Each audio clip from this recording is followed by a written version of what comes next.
Bueno, muy buenas tardes a todos y todas. Ya estamos grabando. Los que no quieran, como quiera que sea, pueden cerrar sus cámaras y no se van a ver, ni tampoco salen sus nombres. A ver, hasta ahora hemos estado dialogando en la unidad uno sobre qué es la filosofía, ¿no? ¿Cuál es el concepto de filosofía? Justo hemos hecho cuatro lecturas: el prefacio de Nicolás Abañano, la introducción de historia de la filosofía de Ramón Chiró, y el la entrevista entre Isaías Berlín y Brian McGee, que es la que vamos a profundizar hoy, eh, eh, con respecto a qué es la filosofía también, como una introducción a la filosofía. Y la tercera que leímos fue, bueno, esta fue la cuarta, la tercera fue la introducción a la filosofía de Leopoldo Sea. Los otros tres autores, el primer autor es Abañano, es evidentemente un autor eh, europeo, igual que Ichirón, que es de origen hispano, tuvo mucho desarrollo también acá en América Latina. Sea es de origen mexicano, incluso uno de los grandes precursores de la filosofía, de la llamada filosofía latinoamericana. Y en el otro caso, el caso de McGee y Isaías Berlín, no, también son del norte. Pero me interesa mucho, y en esta clase vamos a leer algunas cosas que tengan que ver con América Latina, con México, etcétera. ¿Qué hemos abordado temáticamente? Uno, ¿qué estudia la filosofía? No tanto el concepto en sí, porque es que el concepto de filosofía es un concepto que va abordado desde el qué estudia, qué abarca, hacia dónde va, qué nos pone en la mesa, ¿no? Y de qué va esto, ¿no? Y justamente a partir de ahí hablamos de temas, hablamos de las ramas de la filosofía, hablamos del proceso histórico de los sistemas filosóficos, sobre todo de los modelos filosóficos, de esas escuelas, de esa cosa que hemos llamado, que no es lo mismo, pero por ahora no me interesa mucho que definamos qué es un modelo, qué es un sistema, qué es una escuela. Vamos a decir que son como grandes, y cuando digo sistemas filosóficos lo digo porque tienen cierta coherencia interna, ¿no? Un sistema es un conjunto de elementos que tienen coherencia interna y van relacionándose uno con otro, sus elementos.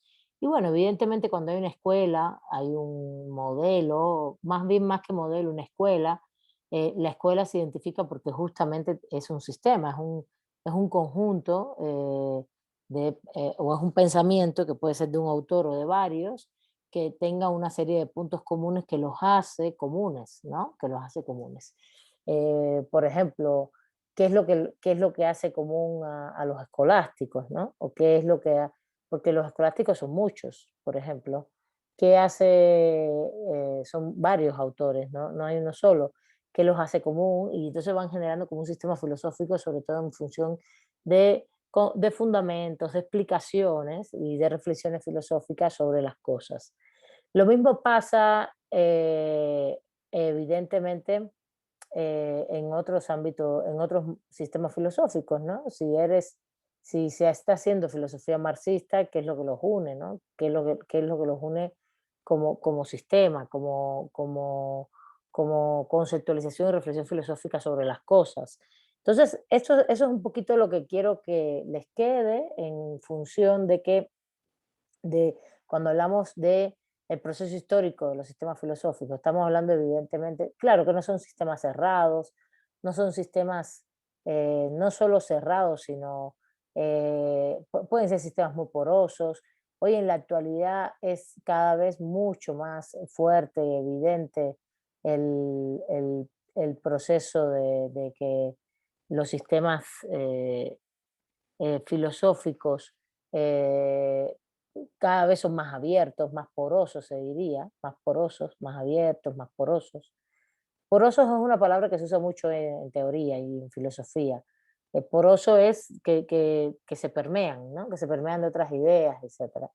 Entonces, es evidente eh, que, cada vez tenemos sistemas o autores y autoras más plurales también, menos sistemáticas que antes, ¿no? El mundo griego era muy sistemático, los escolásticos mucho más, los del medioevo muy sistemáticos, al inicio de la modernidad también, aunque, por ejemplo, un Leibniz, que es un gran filósofo, por ejemplo, del inicio de la modernidad, es impresionante que un Leibniz supiera de todo, supiera matemáticas, supiera física, porque es al inicio de la modernidad todavía esa línea de sistemas eh, filosóficos, la filosofía separada de todas las ciencias era menos evidente, ¿no?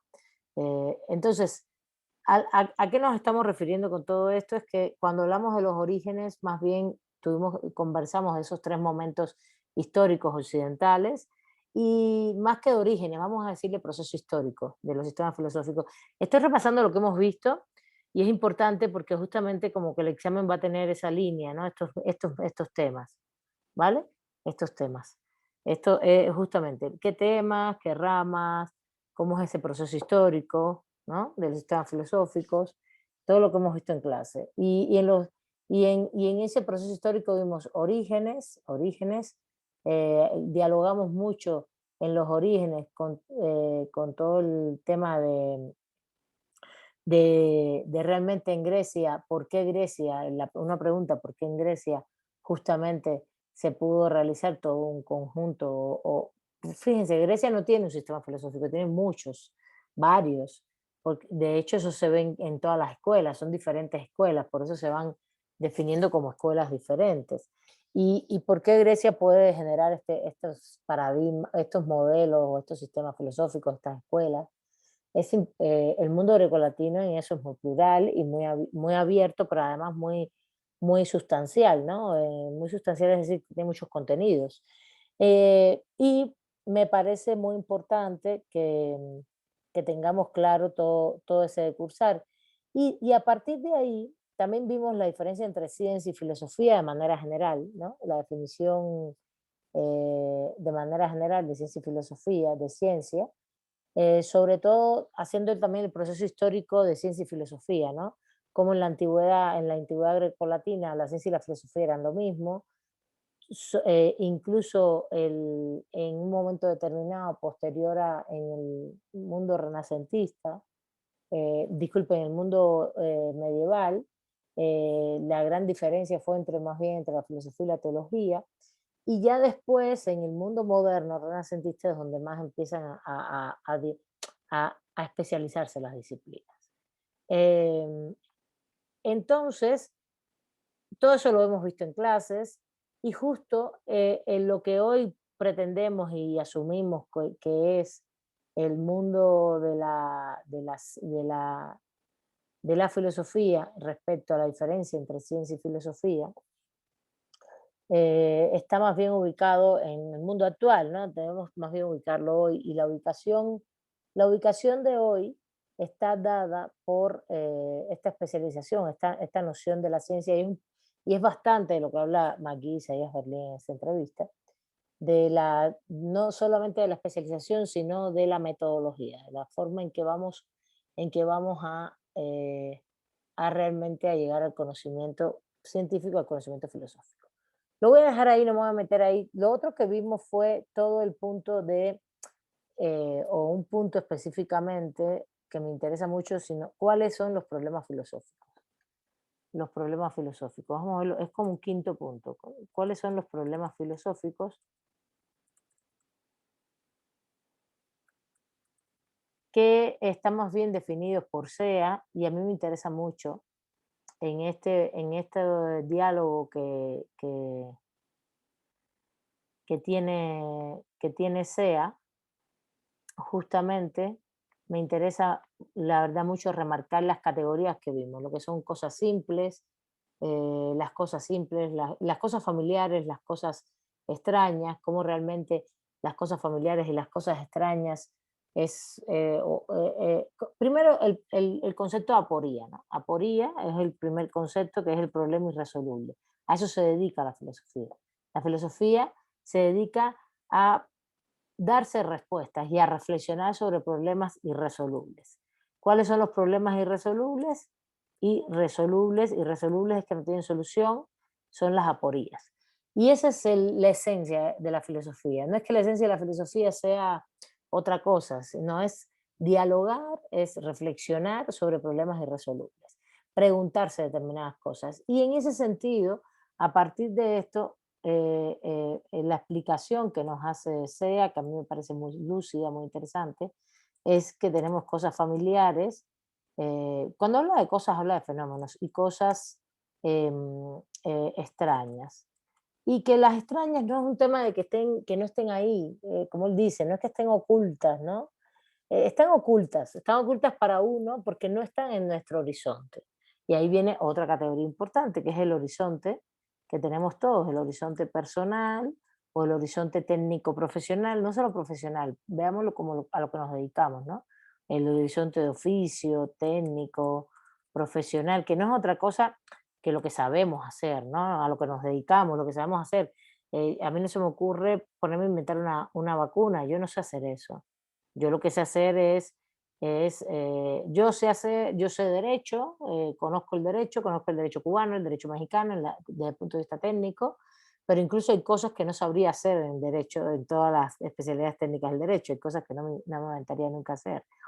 Y sé, ¿y qué sé? Bueno, intento impartir clases pedagógicamente e intento también, y esto es por otro lado, tener un diálogo lo más decente posible, no solo pedagógico, sino de reflexiones teóricas y prácticas desde el punto de vista jurídico, sobre todo los derechos humanos. Entonces también uno tiene que decir, bueno, es lo que yo sé hacer, no es lo que, no, y punto, ¿no? En este sentido, y quiero comentar, esto es lo que dice SEA realmente lo que le interesa es que a partir de que la filosofía se dedica a debatir problemas irresolubles, que son aporías, empieza a definir cómo debate esto, o qué es lo que pasa para que haya ese debate, más bien, ¿no? Hay cosas familiares y cosas extrañas, estas cosas familiares están en nuestros horizontes de sentido. ¿Cuáles son nuestros horizontes de sentido? No solo lo que uno percibe por los sentidos, ¿no? Me refiero a los ojos, los sentidos que tenemos, ¿no? Escuchar, mirar, palpar, el gusto, etcétera, sino horizontes de significados de sentido, también de significantes, ¿no? Y de significantes por lo que sabemos. Pueden ser horizontes personales, horizontes como de oficio, técnicos, profesionales, e incluso nacionales, que a mí la palabra no me gusta tanto, pero nacional, como histórico, como más bien cultural, ¿no? El cultural para mí es más que el nacional, cultural.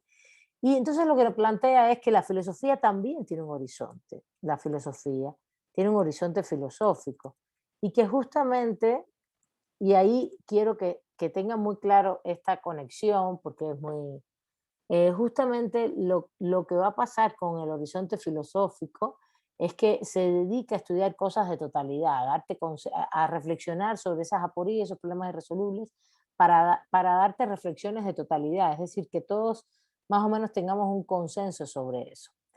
Y lo que está planteando ahí el autor es justamente, estoy haciendo un repaso en general para irnos a la última lectura, ¿vale? Si están aquí conmigo, ¿eh? ¿Sí? ¿Sí?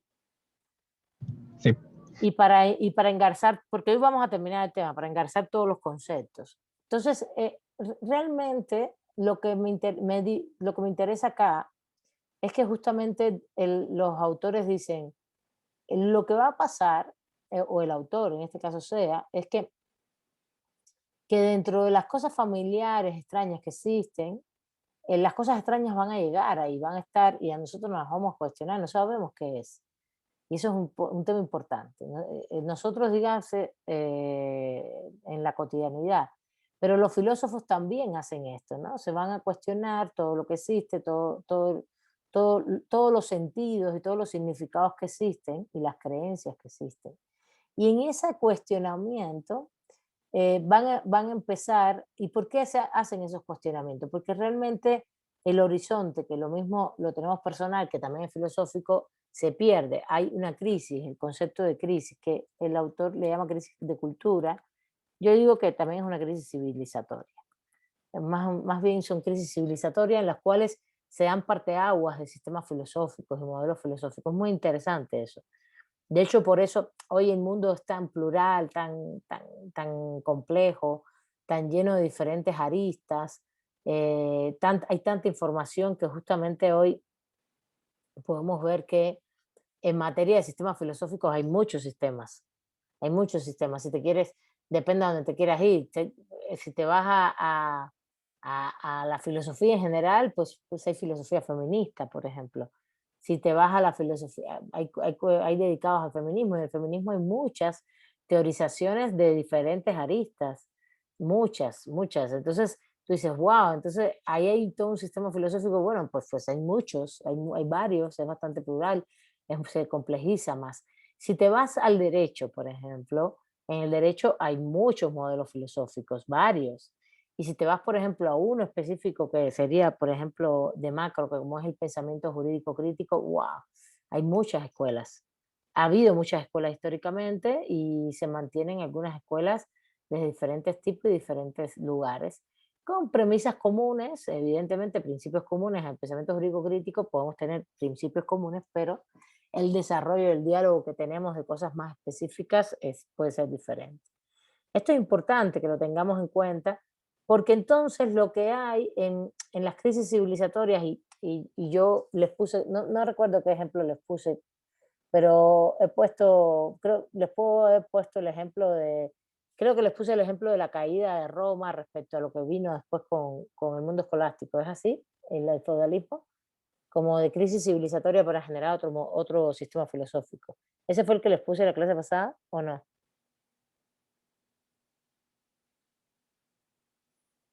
¿Sí o no? No se acuerdan. Justamente,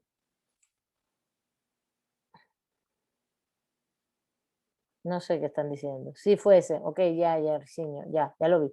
Eh, justamente la caída del sistema esclavista, gracias Yair, la caída del sistema esclavista, la caída que se acabe el modelo, el sistema esclavista como sistema económico, que se caiga el imperio romano occidental como sistema político, es un derrumbe en el centro de Europa ahí muy fuerte, ¿no? En la Europa conocida como crisis civilizatoria de esa civilización, no estamos hablando de toda la civilización. Cuando hablo de crisis civilizatoria, no estoy hablando del mundo a nivel global. Hoy tenemos una crisis civilizatoria global, pero las crisis civilizatorias globales se están dando a partir de la modernidad, no en la antigüedad. De la modernidad donde el capitalismo se globalizó. Entonces tenemos crisis civilizatorias más o menos globales, pero no todas, ¿eh? Fueron bastante fragmentarias, bastante fragmentarias vamos a decir, em, depende de cada época. Hubo cosas en Europa muy fuertes, em, a ver, estoy pensando un poco, no solo el inicio de, de la modernidad en el siglo XVI, ¿no? En el siglo XVI hubo, em, ahí creo que la crisis más bien era ese inicio de la modernidad, justamente que, que estaba muriendo todo lo que era el medio europeo y había muerto como el sistema feudal, estaba ya la modernidad, el Estado absolutista y justamente con todas las colonias, las conquistas, etcétera. En ese momento sí hay un proceso de crisis, pero está muy marcado dentro de Europa, ¿no? De interacciones, de luchas, de procesos, hasta que llega un momento y toda esta misma crisis la trajeron hacia las colonias, evidentemente, eso es importante, ¿no? La trajeron hacia las colonias. Pero bueno, vayamos al ejemplo que yo creo que hoy hay una crisis civilizatoria global, hoy específicamente es una crisis civilizatoria global mucho más compleja, mucho más, vamos a decir, universal, que nos abarca a todos, más en este mundo pandémico, y hay muchas cosas que reflexionar. Y justamente cuando se reflexiona, ¿qué hace la filosofía? Por preguntarse cosas. La filosofía es una disciplina que se pregunta, se cuestiona cosas. se cuestiona cosas y estas cosas son extrañas, ¿no? Como por ejemplo, no sé si, como por ejemplo, cosas que nos parecen extrañas, que no sabemos bien qué es, que no tienen los significados y sentidos que tenemos hoy, o que nos venimos cuestionando hace tiempo. Y ahí es donde me parece que es importante que ustedes se lleven todos estos conceptos para que lo tengamos como referente a la hora de trabajar después los sistemas filosóficos. Y, y, y fíjense, en este sentido, el último punto que nos aporta SEO es que justamente cada vez que pasa una crisis de este tipo, de civilizatoria, de cultura, etcétera, etcétera, lo que nos provoca es eh, resignificar los significados de sentidos que existen o que deben o que existen hasta ese momento. Y es un momento de resignificación de esas totalidades. Eso es un poco todo lo que nos dicen estos tres autores. Y a mí me parece que es importante que entonces conectemos que también el propio Chiró habla de crisis, o habla más bien de, sí, de una crisis civilizatoria cada vez que aparecen grandes modelos filosóficos. Y dice, lo dice con mucha, es muy interesante porque a ver, no es que en el momento que estás en crisis aparece el modelo filosófico, sino aparece todo el proceso de cuestionamiento que te lleva a nuevos modelos filosóficos. Por ejemplo, en el caso del el mundo grecolatino, tuviste que pasar por 7.000 años de historia de la humanidad, unos 7.000 años muy fuertes de sobrevivencia, lacerantes acerca de cómo sobrevivir la humanidad frente al mundo, la naturaleza, etcétera, ¿no?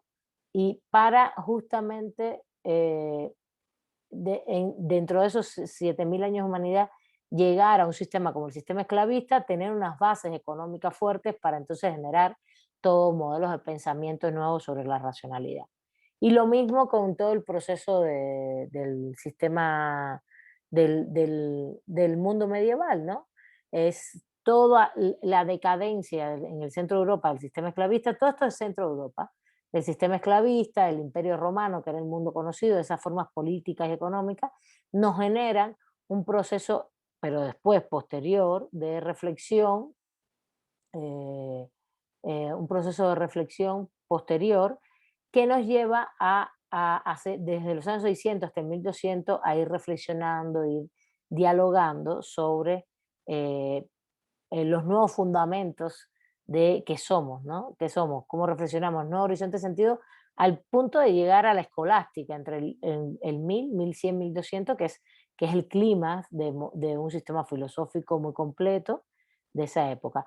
Y así esto vuelve a surgir, se vuelve a dar 200 años después, y en esta misma época hay autores y escuelas que se cuestionan estas cosas, y justamente cuando empieza el renacimiento, la modernidad, que es el momento de ruptura, no solo con el sistema feudal, porque el sistema feudal se murió en 1200, sino con todo ese modo, esos modos feudales medievales, y justamente a producto de un capitalismo que se globaliza a partir de la conquista de América, que no es solo la conquista de América, conquistaron muchos espacios, se conquistaron muchos espacios. Recuerden que también se fueron un poco a África posteriormente, se van a la India, aunque fue siglos posteriores, años posteriores, de centenas de años, ¿no? No fue un año detrás de otro, primero se conquista América, se van ubicando espacios, eso fue en 1492 llegaron, pero la ubicación en América, en lo que es América Latina hoy, duró hasta la conquista acá fue en 1521. ¿Entienden? Si a Cuba llegaron en 1492 y en 1521 ya no quedaba ni un indígena. Le digo para que también se ubiquen históricamente, los procesos históricos son de centenas de años. Eh, el, Después, posteriormente, por ejemplo, en 1600 es que van al norte de América, ¿no? En 1600, en el siglo ya XVII. Y después, y en el siglo XVI sí se metieron muchísimo en África para traer esclavos hacia acá. Entonces, ¿De qué estamos hablando? Estamos hablando de un proceso que fue la expansión global del capitalismo, ¿no? La entrada del capitalismo a un sistema globalizado y que va cada vez expandiéndose más con esta primera acción de globalización que es la colonización. Y fíjense, en 1600 vienen a América del Norte, a África ya están metidos en el siglo, desde no a colonizar el espacio físico, pero sí a buscar hombres y alguna que otra materia prima, pero sobre todo hombres en el siglo XVI. Y ya después, siglo XVII y XVIII, se expanden hacia África, Asia, un poco hacia Asia, y internamente en Europa también hay muchas guerras. Internamente en el siglo XVIII, uff, hay muchas guerras. Prusia, Rusia, uf, eso es impresionante, ¿verdad? La europea del centro y la europea oriental, etc. ¿A qué me estoy refiriendo? Es que la globalización del capitalismo es una realidad y empieza con el proceso colonial y con estados absolutistas. Todos los que pasaron conmigo teoría del Estado saben de lo que estamos hablando y estoy hablando de un proceso histórico que tenemos que ver como un parteaguas y una ruptura en el cual emergen cosas nuevas y entonces los horizontes de sentido se pierden. Entonces empiezan nuevas reflexiones filosóficas y son muy buenas las reflexiones filosóficas de la modernidad a partir de la racionalidad del empirismo, incluso esa reflexión filosófica que todavía no es del todo científica, fíjense si es importante que los lleva a conquistar, los lleva, bueno, relativamente, porque la idea era de Cristóbal Colón era ir a las Indias, ¿no? Y las Indias se supone, pero como no saben que la Tierra es redonda, van y yendo con los barcos hasta que llegan a América. Pero al llegar a América hay una experiencia empírica ahí, hay una experiencia, un detalle empírico que es, entonces logramos estar acá, estamos dándole la vuelta, la Tierra es redonda, o es, bueno, o es un elipse, como querramos, porque es achatada en los polos, pero no es realmente plana. Estás a partir de una experiencia haciendo una constatación también que después se volvió científica y se convirtió en una ley científica que es, una cosa es que la Tierra es redonda, que gira sobre su propio eje y gira alrededor del Sol, que es uno de los primeros cuestionamientos del mundo científico del siglo XVI, pero que todavía todo eso era filosofía. Entonces, quiero que se entienda bien estas categorías y a la vez la categoría no solo de crisis vinculada a la categoría de horizonte filosófico y de nuevas construcciones de significados de sentido, vinculado al concepto de suma de conocimiento de Chiró, ¿no? Yo quiero saber si hay alguna duda. ¿Cuál es el concepto de suma de conocimientos de Chiró? Es lo mismo de lo que de lo que habla en este caso Sea, no más que Sea lo elabora mucho más, Shiro lo menciona de manera general y lo explica y dice, yo, lo que dice Shiro es, yo en mi libro lo que voy a tratar es esos momentos importantes del conocimiento donde se crearon esos grandes sistemas filosóficos. Eso es lo que dice Shiro. ¿Por qué? Porque me interesan esos momentos donde hubo una crisis, donde se dio toda una reflexión de un nuevo horizonte. A ver, él le llama suma de conocimiento, crisis, y donde hay una cantidad de conocimientos que lo que recogen es lo anterior, recogen lo anterior, recogen muchos elementos de lo anterior. Por ejemplo, en el caso del medioevo, la escuela escolástica es una escuela que es muy aristotélica y muy platónica. Recoge mucho de Aristóteles y Platón, que son los dos, a lo mejor uno de los dos, bueno, no los únicos, porque yo creo que hay Heráclito, los epicúreos, y esos son grandes filósofos también, pero Platón y Aristóteles serían como los dos, una de las dos puntales fundamentales de la filosofía grecolatina. Y son muy platónicos y muy aristotélicos en la escolástica. Entonces no es que tampoco en ese horizonte de sentido rompas todo, ni mucho menos, ese nuevo horizonte de sentido y de construcción filosófica, sino que recoges de lo anterior, eso también lo dice Abañano, que Abañano plantea el proceso de cómo cada filósofo, cada escuela o cada o sistema filosófico es un proceso de ruptura, de continuación y de ruptura. De hecho, es muy dialéctico Bañano ahí, de continuación y de ruptura. ¿Por qué? Porque recoges muchas de las cosas que ya se conocen, que se saben, no desechas los conocimientos y te haces nuevos cuestionamientos y generas nuevos principios. Y nuevas reflexiones filosóficas que siempre son nuevos principios, nuevas causas, cuando se habla de primeras causas es lo mismo, de primeros principios, de conceptualizaciones profundas acerca de determinadas cosas. Entonces, es importante que unan esos tres líneas conceptuales en los tres autores. Em, y vamos al último punto hoy. El último punto es que está tratado más en el último texto. Está tratado de manera general, trata muchos temas el último texto, porque también es una introducción a la filosofía. A mí ¿cómo decir? Me gustó la entrevista, me gusta, no sé si les pareció fácil, difícil. Bueno, antes de pasar a eso, ¿alguna duda con respecto a todo lo que hemos planteado hasta aquí? No, profesor. Gracias, Yair. ¿Alguien más quiere comentar algo? Preguntar, comentar, argumentar, decir, comentar. Sí, profesora, a mí me quedó la duda. Leí hace poco que la escolástica, el eje principal de la escolástica era la fe y la razón a través de de la filosofía. ¿Estoy bien en mi razonamiento? Sí. No, ¿qué es la razón, dijiste?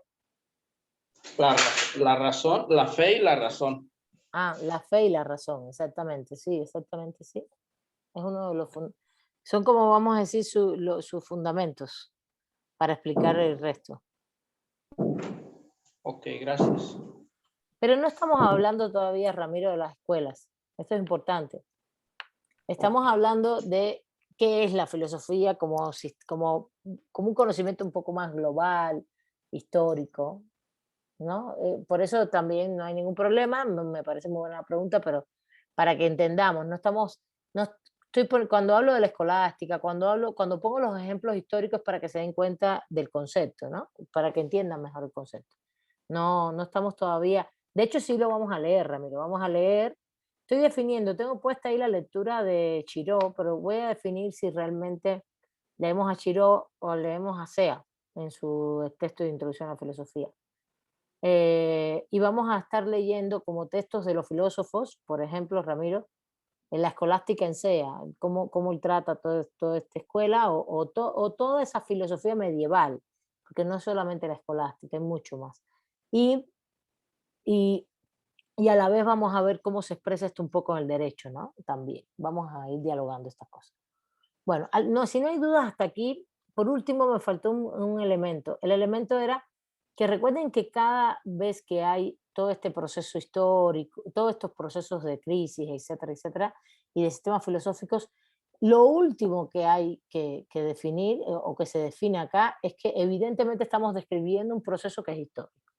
Luego entonces todos los sistemas filosóficos son históricos. Luego entonces todas las cosas extrañas, todas las cosas familiares, y todos los horizontes filosóficos son históricos. Por tanto, no son únicos. Pueden ser de categoría de universalidad, es decir, de que estemos convencidos de a lo mejor de una concepción acerca de algo en este momento, pero que es una categoría de universalidad que tiene un momento y una época y una temporalidad. Y eso ocurrió sobre todo en determinados momentos históricos. Por ejemplo, lo que acaba de decir Ramiro, que el mundo medieval se basaba, la esencia del fundamento de toda explicación filosófica se basaba en la fe y la razón. Yo diría que incluso tienes mucha más razón, Ramiro, en decir que es la escolástica la que tiene ese fundamento, porque San Agustín y la patrística no hablan más de la fe, no de la razón. Pero sí es la escolástica la que sí pone la fe y la razón, no a la par, sino la fe, la ley, por ejemplo, la ley divina es la que fundamenta todo. Pero existe una ley natural y una ley racional. Y la ley natural es la ley que está en la naturaleza de las cosas, que nos las da la ley divina. Y la ley racional es el derecho positivo, y esa la construimos los seres humanos, pero es que la razón nos las ha dado la ley divina, Dios, ¿no? Y justamente, y nos las ha dado y nos ha puesto también, nosotros racionalmente hemos puesto un derecho positivo en función de las leyes de la naturaleza, que también las ha dado Dios. Entonces, es un tema muy importante y ahí hay una distinción entre entre dos momentos históricos de la filosofía medieval, pensando, por ejemplo, un San Agustín en el año 600 y un Santo Tomás en el año 1100, ¿sí? Entonces, lo que estoy diciendo con esto es esos horizontes de sentido en momentos históricos específicos, en las épocas, por ejemplo, abarcaron, en el tema medieval, abarcaron todo el centro de Europa, ¿no? Abarcaron toda Europa, ese horizonte filosófico, abarcó toda Europa en ese momento, todo el centro de Europa, y fue permeando todos los ámbitos europeos, pero no podemos decir que ese horizonte filosófico estaba en China y en la India, de la misma manera. ¿Se entiende esto? Héctor de Jesús, ¿quieres comentar algo? Héctor. Entonces, ese horizonte de sentido es para el centro de Europa, pero no podemos decir, Héctor, por favor, no podemos decir que ese horizonte de sentido es el mismo de China y de la India en esa misma época. Si la China y la India no tienen incluso el fundamento cristiano, católico. Bueno, cristiano en ese momento, no es católico todavía. ¿Sí? Entonces es diferente desde el punto de vista, es bastante universal, pero universal para ese espacio, es universal para ese espacio, ese horizonte de sentido. Y que después nos permea a nosotros con ese horizonte de sentido, al punto de que nos imponen mediante la colonización, digo nosotros, América Latina, nos imponen mediante la colonización todo el proceso religioso y de fundamentos de sentidos y de horizontes de sentido, nos los van imponiendo. Ahora, por ejemplo, en América Latina, en nosotros, en la civilización que había en esta porción de tierra que es hoy México, ¿creen que el único horizonte de sentido a partir de 1521 fuera el de cristianismo, el cristiano? ¿Es el único horizonte de sentido que había filosófico? Estoy haciendo una pregunta. No, maestra, yo puedo Ya, contestar, porque como se dio el eurocentrismo, se supone que muchos creían que todos los descubrimientos y toda la sabiduría venía de ahí, pero era por la cuestión de dominio. Entonces, en la lectura nos dice que menciona los conocimientos chinos que eran mucho más adelantados para el tiempo del eurocentrismo y el conocimiento árabe. Sí, por eso, pero yo estoy hablando de nosotros. Estoy de acuerdo contigo que hay filosofías, incluso cuando el horizonte de sentido del cristianismo y el horizonte filosófico del cristianismo, para que empecemos a usar las categorías también, ¿no? De cristianismo que está metido en todo el centro de Europa, ¿no? Y no está en China, estoy de acuerdo contigo, Josefina, es impresionante. Los chinos andaban por otros espacios, incluso haciendo unos avances tecnológicos impresionantes. Y los árabes también, los árabes estaban construyendo el álgebra, la matemática, tenían también otras filosofías, estoy de acuerdo contigo. Incluso están los árabes, están los chinos y están también toda la India. La India es, acuérdense que es un mama de culturas y de horizontes religiosos muy diferentes. Pero yo estoy hablando del nuestro. Cuando llegaron aquí, tú me dices que no, pero ¿por qué no acá? Cuando ellos llegan acá nos empiezan a imponer el horizonte de sentido cristiano. La pregunta es, ¿era el único horizonte filosófico que existía, que empezó a existir, por ejemplo, o que se dio, vamos a hablar no de 1521, ya de 1600? ¿Es el único horizonte de sentido filosófico el cristianismo en nuestras tierras? No, no, maestra, profesora, ya hay porque A una ver, espera, combinación. a ver, vamos Benjamín y después Josefina, porque Benjamín también quería hablar, y después Josefina de nuevo. Adelante, Benjamín. No es como dice profesora, ya hay una combinación de aparte de distintas culturas, distintos pensamientos, ya que nosotros teníamos, como dice, esta idea politeísta de los antiguos dioses, y ahora vienen y te implementan lo que viene siendo la ideología cristiana. Entonces Exacto. ya al haber esa conjugación de distintas ideas, se empiezan a crear nuevos pensamientos, nuevos cuestionamientos. No A sé si ver, por ahí. sí, sí, yo estoy de acuerdo. A ver, Josefina, ¿qué quieras decir? Y después Jacqueline. pues aquí yo creo que debemos de considerar que las culturas latinoamericanas, específicamente hablo de los pueblos de aquí de la Nueva España, llamémosle, o de los pueblos conquistados, tenían un nivel cultural al nivel superior al de los europeos. Por ejemplo, podemos citar a los conocimientos mayas, podemos citar los conocimientos en medicina de los aztecas. O sea, desgraciadamente fuimos el pueblo mexica o los conquistados no contaron la historia. Entonces, aquí había avances muy adelantados, incluso se tenían costumbres más admirables que las costumbres que traían los europeos. Entonces, como dice el compañero, sí, ya después hizo una mezcolanza, pero también debemos de valorar los grandes conocimientos, la sabiduría que existía ya aquí en Latinoamérica. Ok, y Jacqueline, ¿qué querías comentar? Jacqueline. Me quitó la idea el compañero, me ganó la idea el compañero, que, o sea, que sí habían diferentes culturas y que obviamente el traerla el catolicismo a América era con un fin también, ¿no? Sobre extraer las riquezas que tenían las culturas, ¿no? Entonces, pues, Aquí, era eso, me ganó la vale. idea del No, compañero. no te preocupes, está muy bien.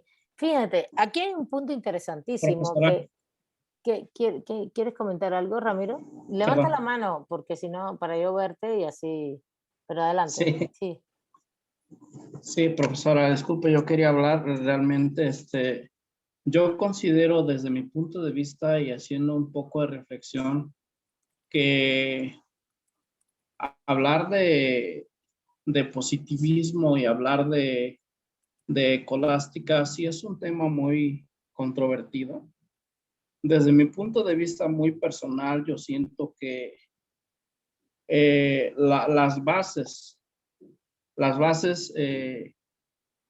para la filosofía y las bases inclusive para el derecho positivo, pues están en el justnaturalismo, ¿no? Sí. ¿Por qué? Porque Pero si el habla... justnaturalismo, ¿de dónde viene, Ramiro? Sí, ok, para allá voy. Bueno, dale adelante. Sí, por ejemplo, si hablamos del derecho a la vida, ¿no? Es un derecho natural, sí. Si hablamos de medicina, antes de que nuestros ancestros ya aplicaron la medicina, ya estaba escrito en la Biblia, sí. Estudiando un poco, y este libro de la Biblia, bueno, o sea, se supone que es el más antiguo, ¿no? Sí. Entonces, hay realmente una gran controversia y yo desde mi punto de vista, yo digo que las bases pues están en el cristianismo. Es todo, profesora. Pues yo no estaría de acuerdo contigo. Yo creo que hay 7.000 años de historia previos al cristianismo, 7.000 de historia social, política, religiosa impresionante. En el mundo habría que hacer un poquito más de estudio histórico.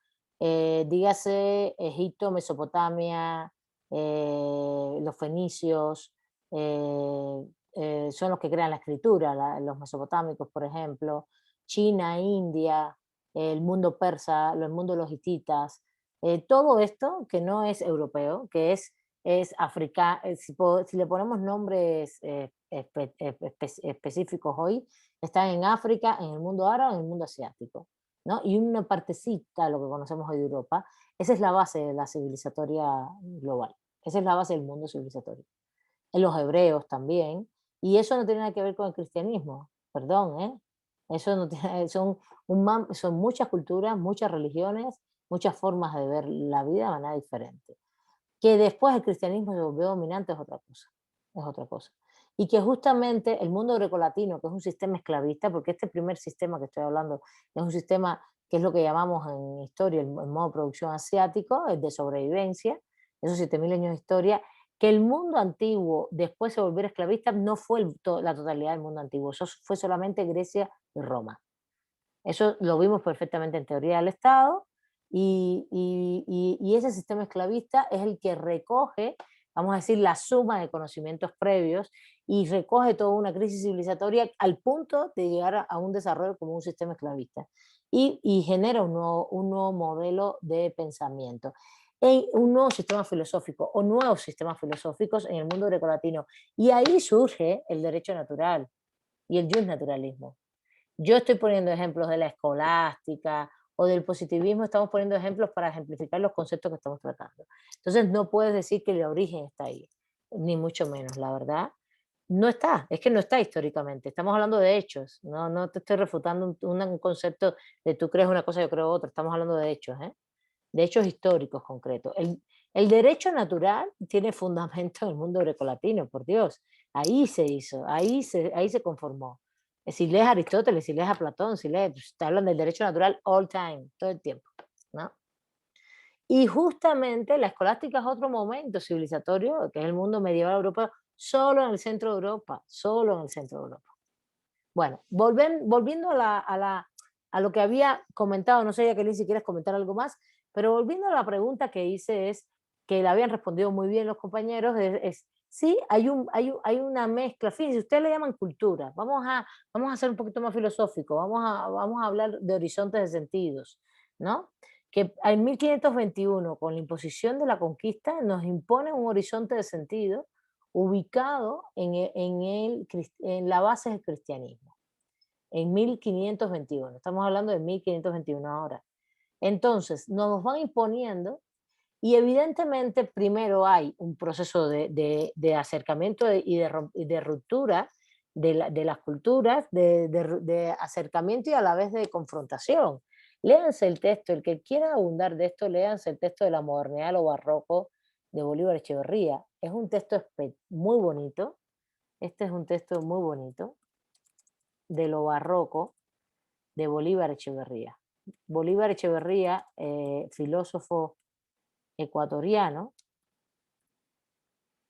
eh, ecuatoriano-mexicano. Vivía aquí y aquí murió hace unos años.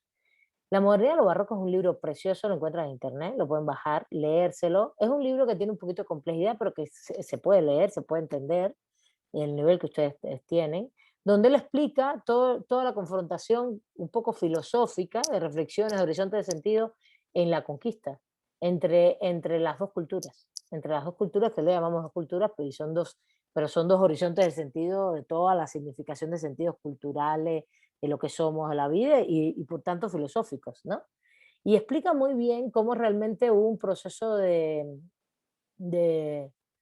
cómo realmente hoy, por ejemplo, tenemos una idea muy fuerte de que la Malinche, que si traicionó, que no sé qué. No, realmente la base del acercamiento y también de la ruptura estuvo en el lenguaje, no en las actuaciones. Y estuvo en el lenguaje porque justamente era la Malinche la que hacía las traducciones. Y ella, al hacer las traducciones entre un grupo y otro, provocó en muchos aspectos aguantar la confrontación de los dos procesos civilizatorios. Claro, aquí había un proceso civilizatorio, aquí había una civilización y del mundo europeo venía otra civilización, y los dos con horizontes de sentido diferentes. La de aquí era politeísta, como bien dijo Benjamín, politeísta, basada, incluso muy parecida a lo que hemos visto en teoría del Estado, vimos en teoría del Estado y en historia, al mundo, al famoso modo de producción asiático, ¿no? Que podían tener formas políticas imperiales, podían tener formas políticas, ¿no? La organización política imperial o mucho más comunitaria, etcétera, pero en el fondo tenían una relación teocrática muy fuerte de la sociedad, ¿no? ¿Sí se entiende? Eran muy teocráticas, eran sociedades teocráticas, politeístas, de sobrevivencia, donde la propiedad no era privada, no había propiedad privada de la tierra, lo que había era una propiedad comunal. Esas eran las civilizaciones nuestras. Y ya el mundo europeo que nos conquista tiene muy claro, ya pasaba por el esclavismo, ya pasaba por el feudalismo, nosotros no.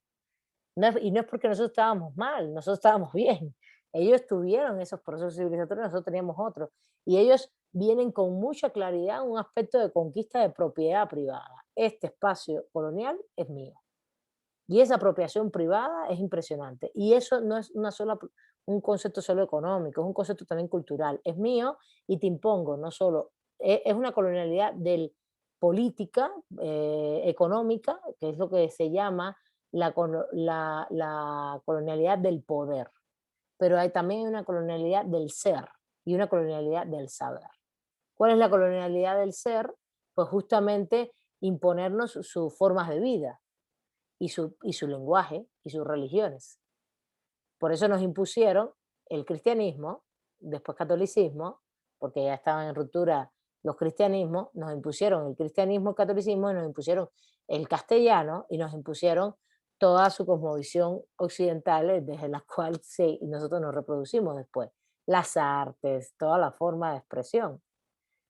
Y justamente nosotros teníamos todo un proceso civilizatorio que no fue barrido justamente, no fue barrido. ¿Por qué? Por lo fuerte que era. No, por lo menos en esta zona no, en Cuba sí, en Cuba no hay vestigios de un proceso civilizatorio previo a la conquista, por ejemplo. En el Caribe, en las islas, busca vestigios de un proceso civilizatorio previo a la conquista. No, no hay, porque realmente no había una civilización fuerte, ni una cultura fuerte que pudiera permear, que pudiera quedar. Entonces lo que nos explica ahí Bolívar Echeverría es cómo la Malinche trató mediante ese lenguaje de evitar la confrontación hasta que la confrontación se da definitivamente. Pero bueno, no voy a dialogar ahora sobre la independencia. Este es un año muy bueno para eso, justamente porque es el bicentenario. Va a haber muchos debates sobre esto, sobre este tema. Es decir, al final nosotros, por ejemplo, esto que dice Josefina, ¿no? Nosotros los conquistados no escribimos la historia. Sí, bueno, hay que leer el texto clásico mexicano, ¿no? De la visión de los vencidos, ¿no? Es importantísimo también que tengamos esa cultura, que lo leamos, pero lo que me interesa sobre todo es llegar a un punto que no hemos tratado hasta ahora y que no está en las lecturas, pero que es muy importante, es que los horizontes de sentidos y las construcciones a partir de crisis civilizatorias que se dan de sistemas filosóficos van a existir y se van a hacer dominantes. Esto es muy importante. Se van a hacer dominantes. Por ejemplo, el mundo de la filosofía medieval cristiana se hizo dominante en su época. Se hizo dominante. Pero siempre va a haber escuelas, vamos a decirlo así, escuelas, tradiciones, como se le llama también tradición filosófica hoy mirando hacia atrás, ¿no? Pero vamos a decirle escuelas y autores, autoras, que van a ser críticos de ese modelo. Y eso también lo tenemos que tener presente. Cada sistema filosófico va a tener justamente en su devenir, incluso va a surgir por una crisis, va a haber cosas extrañas, va a generar nuevos significados de sentido, pero se va a hacer dominante, y eso es importantísimo. Y por eso los tres autores hablan de esos tres momentos, ¿no? El mundo grecolatino, el mundo medieval y el mundo renacentista moderno. Porque en los tres momentos hubo crisis civilizatoria, nació algo nuevo y nació nuevos horizontes de sentido y se hicieron dominantes, muy dominantes. El mundo grecolatino es el mundo, se le llama el paradigma de la racionalidad de helénica, ¿no? El mundo grecolatino, vamos a decirle así. Del ser humano pensando y no invocando a Dios. Así es como se le llama. El mundo medieval europeo, todo esto es europeo, ¿no? El mundo medieval europeo se le llama, es la base de la fe, del cristianismo, de Dios en el centro, como del centro del conocimiento y de toda la reflexión filosófica. Y en el mundo moderno, renacentista, la base y el cambio fundamental es la racionalidad y la experiencia. Ya no es solamente la racionalidad, sino la racionalidad y la experiencia. Es el ser humano vuelve a ser el centro de toda la reflexión filosófica, pero con toda la experiencia que puede acumular y que puede tener aparte de su vida. No es solamente la racionalidad. La razón es fundamental, pero también con la experiencia. Pero a cada uno de los tres grandes sistemas le aparecieron miles de críticos, ¿eh? Se los digo así con sinceridad, miles de críticos. Y eso lo podemos encontrar. Si te vas al mundo griego, vas a encontrar miles de filósofos que se cuestionaban la pura racionalidad, el idealismo platónico, por ejemplo. El mundo griego es impresionante porque es muy plural, ¿no? Entonces es muy plural, entonces ellos se cuestionaban todos se lo cuestionaban todos, todo el tiempo. Entonces vas a ver que había quien estaba completamente contra Platón y su idealismo, el idealismo platónico, había quien estaba completamente contra la racionalidad, el empirismo, el mundo racional empírico de Aristóteles, estaban los dialécticos, había muchas personas que defendían evidentemente cuestiones más idealistas, cuestiones más dialécticas, cuestiones más realistas, también escépticos. ¿Y qué se está armando ahí? Se están armando las posiciones epistémicas de las cuales se construye el conocimiento, ¿no? Y en el mundo medieval igual, el mundo medieval, si vemos a los filósofos de los años 1200, lo que hay es una cantidad de filósofos cuestionándose toda la escolástica tremenda, diciendo, no, por Dios, ¿qué les pasa? Y esto lo vamos a ver en el derecho también. Entonces es importante que tengamos en cuenta que los horizontes de sentido dominante se van haciendo dominantes, a pesar de las crisis, los nuevos grandes sistemas filosóficos se hacen dominantes y siempre van a tener autores, escuelas que los van a criticar. Y esto está muy claro también en el derecho. En el derecho igual, el derecho, el mundo de lo jurídico, fíjense, en el mundo grecolatino en lo jurídico es muy plural, pero el justnaturalismo es el centro, el derecho natural. Y después, Héctor, quita el audio, por favor, si no vas a hablar, si vas a hablar. Héctor, en el mundo medieval es el derecho divino como fundamento del natural y del racional, y en el mundo moderno recentista empiezas con el derecho natural, pero un derecho natural racionalista, y después te vas a un derecho positivo, que es justamente lo que predomina hoy. Domina, pero tienes todo un pensamiento jurídico crítico que es súper amplio, muy plural, impresionante, que le hace huecos y hoyos al pensamiento positivista jurídico en todos los sentidos. Esto es para que entiendan, esto es una reflexión sobre la filosofía, no hemos ido hacia la filosofía del derecho, no vamos a tener tantas clases de filosofía del derecho porque la idea es que ustedes entiendan bien toda esta parte de que es la filosofía, esto después cómo se aplica al derecho, justamente va a ser mucho más rápido y ahí vamos a poner los ejemplos sobre filosofía del derecho y sobre las escuelas filosóficas del derecho. Y ya después, y ahí cerramos la unidad 1 y empezamos a ver las escuelas filosóficas del derecho, realmente, todos esos sistemas filosóficos, etc. ¿Sí se entiende? Pero lo que quiero es que entiendan primero de qué cosa es, ¿no? Bueno, ¿alguna duda hasta aquí? ¿Alguien quiere comentar algo por ahí? Bueno. Yo, maestra, nada más que no tengo manita, no me aparece. Oiga, una pregunta. Usted nos hablaba de la universalidad y nos dio 3 conceptos. Uno sería tiempo, otro lugar, y el tercero, ¿cuál era?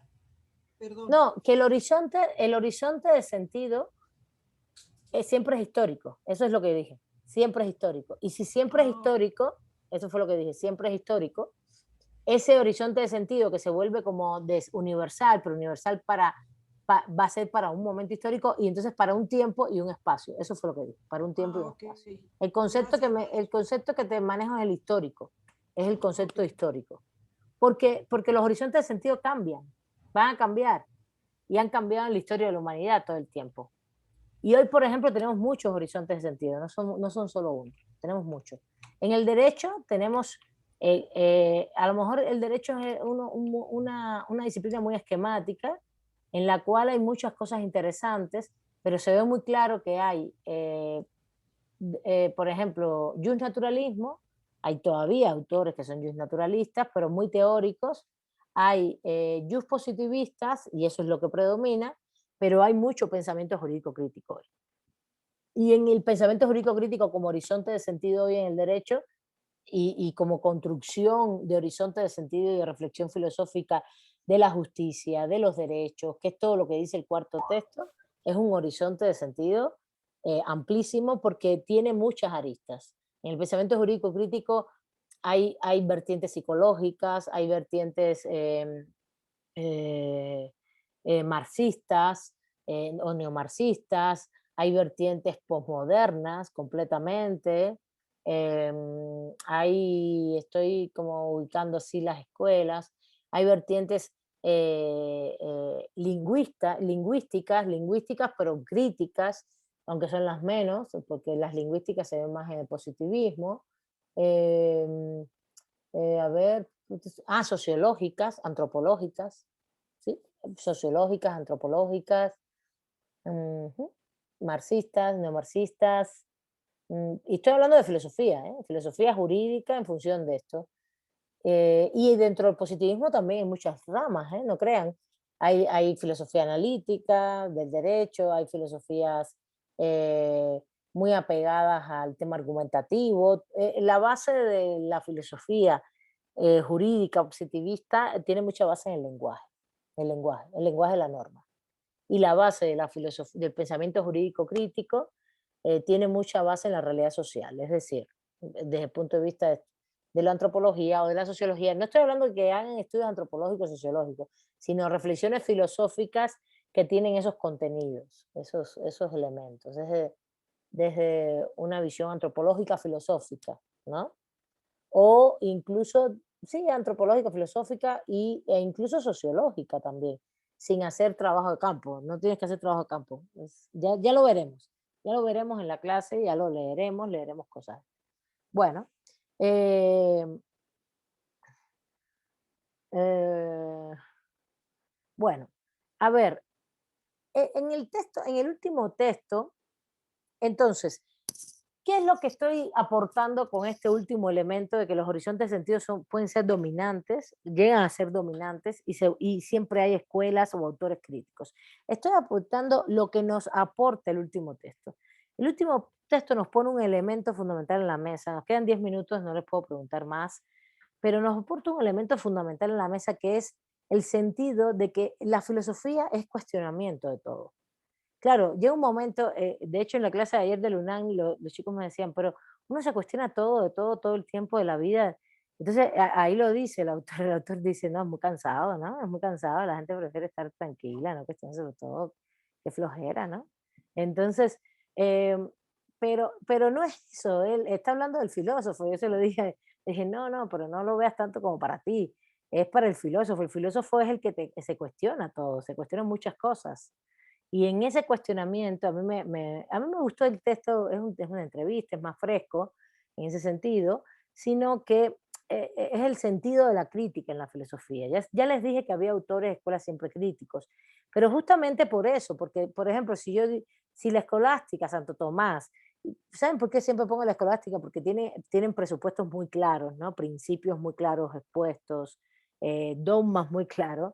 Lo que hace todo nuevo sistema filosófico, una vez que se impone, que se va creando y que va generando nuevos horizontes y significados de sentido, es es poner en la mesa justamente el punto de los principios, hacerlos dogmáticos, osificarlos, como dice el autor.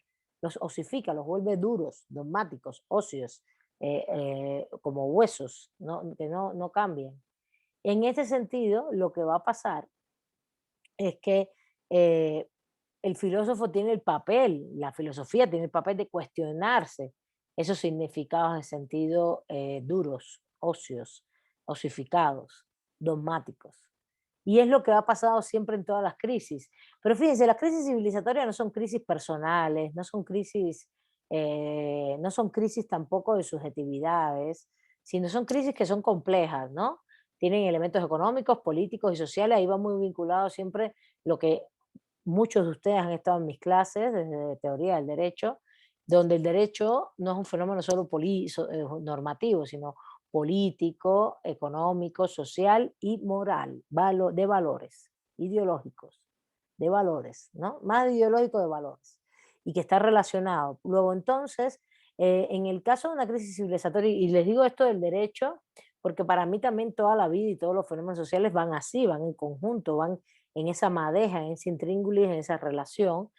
Luego entonces, evidentemente, los filósofos no solamente van a resolver problemas irresolubles, que son aporías, como diría Sea, sino también van a cuestionarse todos los dogmas que están establecidos.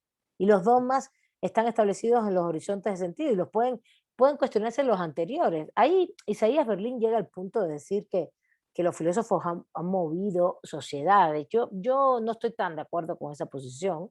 Me parece una posición bastante, darle demasiado peso a las ideas frente a las condiciones materiales de vida, ¿no?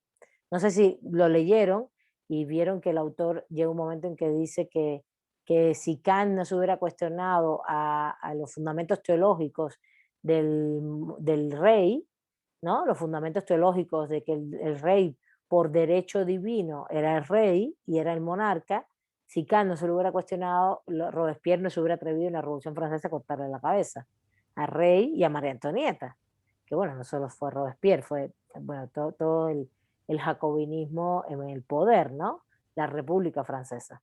Entonces, es muy interesante porque le da demasiado peso a la filosofía. Yo creo que la filosofía tiene peso, que las ideas tienen mucho peso, pero eso es una discusión. La discusión de qué es lo primero, el huevo o la gallina, bueno, no qué es lo primero, sino cuánto influye. No sé si quieres comentar algo, Benjamín. Sí, Adelante. pero no sería gracias a esas ideas que se da inicio a esos movimientos. Es que justo es eso, ¿no? La Eh, causa-efecto, el huevo, la gallina, pero yo creo que es multidimensional. Yo creo que sí, que claro que cooperan, que están ahí, no solo Kant, Rousseau, por Dios, Diderot, Voltaire, toda la ilustración. Él pone un ejemplo, el ejemplo es muy bueno, la verdad, pero él pone el ejemplo de Kant, Robespierre, pero es Diderot, Voltaire, Rousseau, toda la ilustración que se cuestionan el fundamento de los derechos divinos y ponen en el centro que todos somos iguales. Y decimos, y al ser todos iguales somos ciudadanos, al ser todos ciudadanos nosotros tenemos una soberanía, luego entonces el reino la tiene. Bueno, va, variando, ¿no?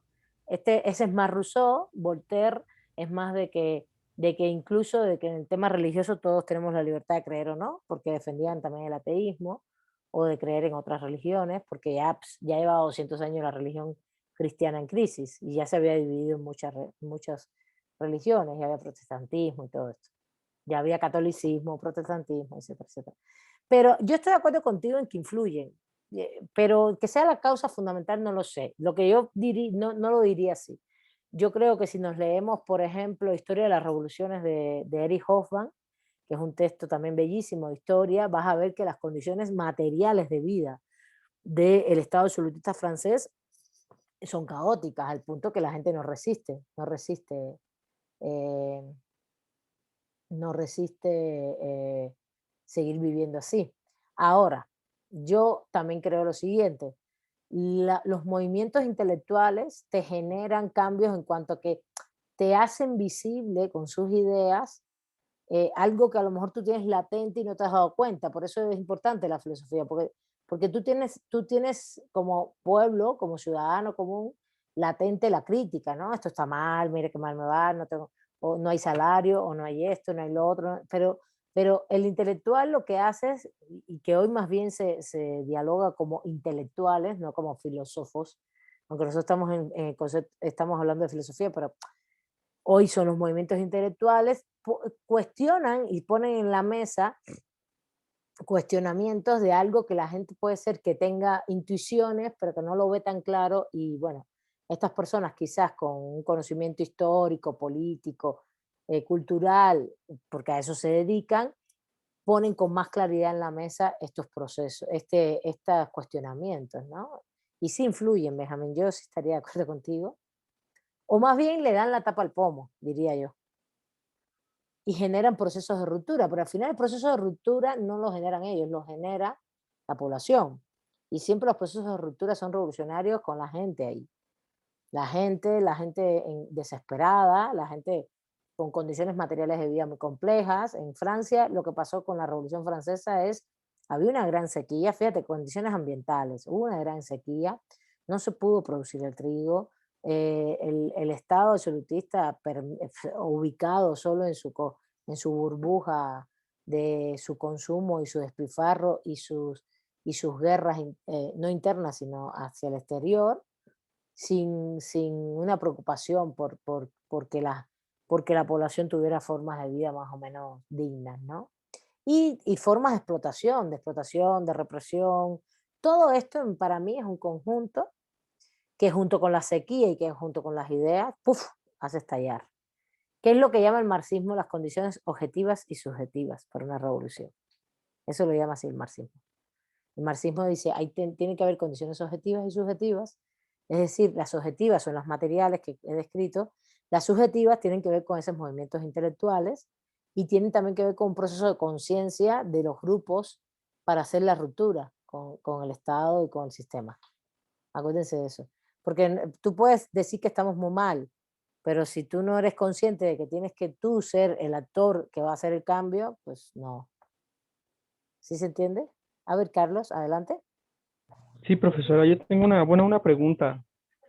En estos momentos, hoy en día, la sociedad sí está utilizando la filosofía, o sea, de preguntarnos qué estamos haciendo como seres humanos en el día de hoy al mundo, o si sirven de verdad los sistemas jurídicos, todo eso.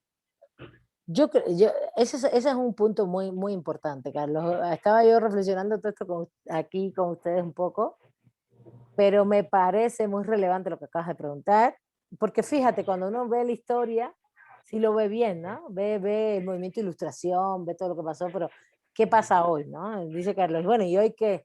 Pues hoy hay una serie de condiciones que son diferentes, que hay que analizar.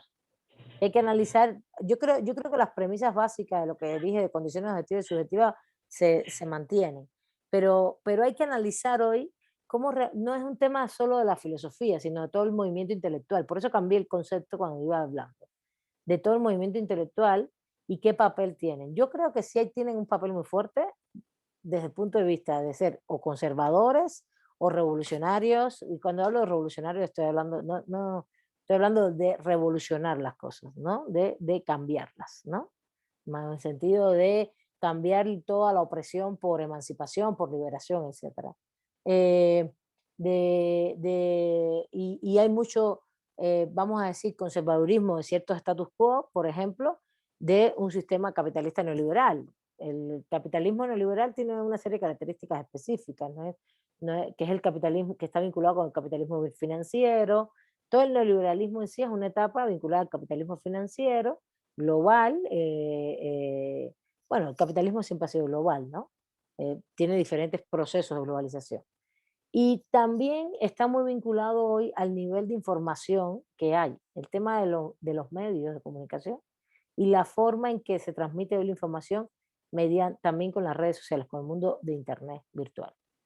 Luego entonces tenemos que entonces pensar qué papel estamos teniendo los intelectuales hoy en todas esas condiciones. ¿Sí me entiendes? No te estoy dando la respuesta, te estoy diciendo que sí, y ojalá podamos en esta clase dialogarlo, porque sería un objetivo importantísimo de la clase, es qué papel está teniendo hoy los intelectuales del derecho, de la filosofía del derecho, justamente en la filosofía, en el ámbito filosófico, teórico del derecho, el debate de lo jurídico, para generar procesos no solo de ruptura, sino de cambios, etc. Yo creo que sí hay movimientos y grupos, y no solo en México, en toda América Latina desde hace mucho tiempo. Todo eso lo vamos a ver con el pensamiento jurídico crítico, porque cómo surgieron las escuelas, las tradiciones, qué es lo que han ido planteando, qué siguen haciendo hasta hoy, ¿no? ¿Dónde están ubicados? Y yo creo que y claro, tenemos un movimiento conservador positivista clarísimo y que se renueva cada vez más, se renueva, y entonces se disfraza de argumentación jurídica, se disfraza de constitucionalismos, de una serie de tendencias muy interesantes hoy que tenemos. Y por ejemplo, en México sí hay un debate interesante. Lo que pasa es que no nos leemos unos a otros. No hay, no nos interesa, a mí yo te puedo perfectamente decir dónde estamos en las antípodas, por ejemplo, en el debate jurídico mexicano hoy, por ejemplo, de la conformación del sistema político mexicano hoy, de cómo el sistema político constitucional mexicano funciona, dónde estamos en las grandes contradicciones tenemos con juristas que estamos en el pensamiento jurídico crítico y juristas que están en el positivismo constitucionalista, por ejemplo. Pero no estamos debatiendo en gran escala, eso es un hecho, no estamos debatiendo. Que llegue eso a la gente, yo creo que se llega de otra manera, desde la política, no desde la filosofía. Pero los debates de fondo son filosóficos. Oigan, chicos, tenemos que otra clase. Y chicas, por favor pasen la lista rápidamente. Y muchísimas gracias. Vamos, no quiero cerrar todo el tema. hemos profundizado, estamos profundizando y me gusta mucho. Rápido, profesora, ¿podría, así como usted lo acaba de mencionar, es llevarlo ejemplificado a los movimientos que se están viendo ahorita? Rápidamente, por ejemplo, una discusión fuerte es entre la concepción constitucional, estoy hablando, no solamente el movimiento feminista. Por ejemplo, un debate importantísimo, si lo quieres llevar al movimiento feminista. eh, Evidentemente las reclamaciones por los derechos humanos, por favor pasen lista todo rápidamente, estamos muy de acuerdo, casi la mayoría, ¿no? La reclamación de cualquier tipo de derecho humano y que hay grupos que tienen una posición diferente a otros en el esquema de posicionamiento de poder en la sociedad. Estoy en eso de acuerdo. Ahora, el uso de la violencia, ese es el tema. Eso es un tema de debate. El tema del uso de la violencia. Perdón, maestra, y aparte la manipulación que hay, por ejemplo, ayer, ayer que se dio ese movimiento, el que andaba atrás era el que era el rey de la basura, que era uno de los Pero a ver, grandes no, políticos. espérame, José. No, sí, vamos a hacer una cosa, vamos a traer esto al lunes, sin problema, vamos a seguir, no vamos a cerrar la clase. Y me parece muy bien que podamos traerlo a la realidad, porque si no lo traemos a la realidad no tiene sentido. Justamente es, claro, también el tema los movimientos sociales y su cooptación como movimientos sociales, que es lo que está diciendo Josefina, pero cooptación de determinados grupos, porque no todo el movimiento está cooptado, ni mucho menos, y tiene muchos elementos importantes. A ver, Héctor quería decir algo y después Jacqueline, porque ahora se entusiasmaron, quieren hablar. Héctor, a ver. Sí, nada más pronto, bueno, breve, nada más que, bueno, sería importante también conocer la opinión filosófica desde el punto de vista filosófico jurídico de un tema, pues, que es de la despenalización del aborto, pero saber exactamente, o sea, cuál es como lo que se podría plantear en esos asuntos, ¿no? O sea, además de defender un derecho, sino de plantear el trasfondo, ¿no? De por qué, o sea, por qué toman esa, pues no sé cómo, por qué toman esa parte o por qué se ponen de tal o de cuál parte. Bueno, es lo que yo Sí. bueno, Sí, lo sí, que sí, yo es lo que vamos a seguir viendo. ¿Cuáles son esos conceptos jurídicos y esos significados de sentido que tenemos y que cuestionamos y que tampoco vamos a llegar a lo mejor todos de acuerdo? Jacqueline, rápidamente, que ya tengo 6 minutos atrás de la clase.